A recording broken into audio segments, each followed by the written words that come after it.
Now, you've kind of hit a plateau as well in your business. And I kind of want to fast forward maybe not so distant future, because here you are, you landed your first client. Now you started having more referrals are coming in. The clients are keeping you because you're bringing in results, but you found yourself at a kind of a revenue ceiling at some point. And I'd be curious to know what was going on there that made you feel so blocked, and unpack that story for us.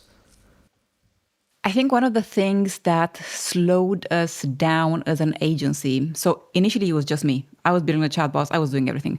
Then I hired who is now my head of technology, and he was doing the chatbots, and I was just reaching out to clients and handling strategy. And at some point we realized like we keep building these chatbots, but we don't have reporting behind it. How do we know, like, what do we, like, we can't tell our clients exactly what's happening in the backend.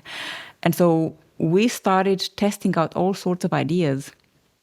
And it took us about 2 years to perfect what is now our mini SaaS, our tracking system in the backend that allows us to understand exactly how people buy. It's very interesting for our clients as well, because they couldn't even imagine what makes them ultimately buy. And so we started working on that, and I think we plateaued at about maybe 50K a month for a long, probably too long to say so. Now, then I hired another bot builder, and in 2020, during Black Friday, it was just the three of us. That Black Friday almost broke us.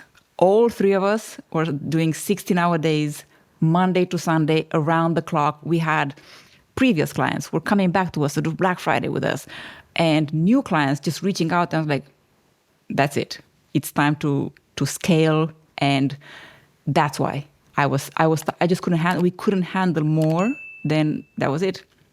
So in January, exactly 1 year ago, I started hiring, and we're 10 now, and it looks like we're going to grow fairly fast. But at the same time, I broke that plateau after reading, and I'd known Alex Hormozi for a long time. It was just like, I kept seeing him online, and I resonated with a lot of the principles that he puts out. But I bought his $100 million offers in February, literally 1 year ago, or March. And I was at 50K a month for, like I said, probably too long. But bought that book, changed my offer, also started the running Facebook ads. I hadn't done Facebook or paid traffic at all at the same time. And then 6 months later, boom, 400K a month. And then from there, it's just, got into other masterminds that I'm in right now, and looking to take it to $1 million a month. Okay, so there's a couple of things. For one, I just want to highlight for everybody who isn't familiar with Alex Hormozi, we'll put a link into the show notes. We've had him on the Selling with Love podcast before. You'll want to check out the episode that we had with Alex, where he talks a lot about the concepts from his $100 million offer book.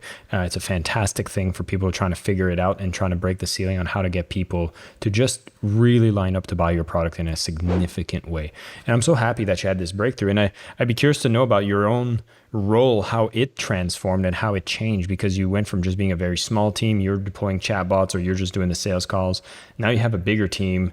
Your role's probably evolving. You're probably doing different things than you did at the beginning. And so was there anything surprising or radically different that you found yourself doing in your business now that you've scaled it to this level? I am finding something surprising as of this month. As of January 1st, we've actually changed the way that we run meetings internally. I feel like for too long, I was just trying to be across everything.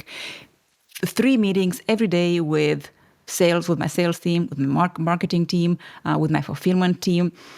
And I had a chat with Ty Lopez, and he told me, you're doing too much. You shouldn't have to, at this level already, your team should be able, if your team can run without you, then you have a problem. You need a new team. So I switched things up. I spoke to the team, and I told him, as of January, I was actually traveling most of January. I traveled through the States.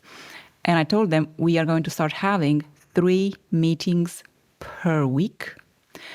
And that's a Monday, on a Wednesday, and on a Friday. In between, everybody lives in Slack anyway. And surprisingly, all of my account managers are killing it with their clients. I have such amazing people on my team. They're so autonomous, self-sufficient. If they need me, they tag me, and everything works. Everything works really well at this point. We've implemented a fair bit of systems, and we've also simplified some systems. I feel like with some things we overcomplicated it, and we simplified things, but we kept everything as automated as possible, and as simple in terms of SOPs, systems, alerts, all of that.